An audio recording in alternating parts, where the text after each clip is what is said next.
Ayan mga bro, ito yung pinaka small terrace nila dito sa harap mismo mga bro. Yan kung nakikita nyo mga bro, ito yung layout namin. Yan, ito yung layout ko. Once na magta-tiles kayo ng mga ganitong design mga bro, or ganito kaliit lang mga bro, unahin nyo po yung pinaka edge nya dito. Para yung siroho, doon mapupunta yung siroho mga bro. Meron po kasing magli-layout ng ganito mga bro. Yung siroho nandi dito. Pangit tingnan yung mga bro. Yun po yung tips natin sa ating mga baguhan na nagta-tiles ng ganito mga bro. Napakaganda yung tiles na to mga bro.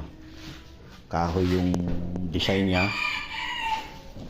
Bali 0.15 yung lapad nya, yung haba nya is 0.90. Ayan mga bro. Ganito lang yung design nya mga bro. Once na maglagay kayo ng ganito, ganito lang yung sit up nya. Isi-sit up mo lang siya sa kalahati. Sa mga beginners natin mga bro, ganito lang sit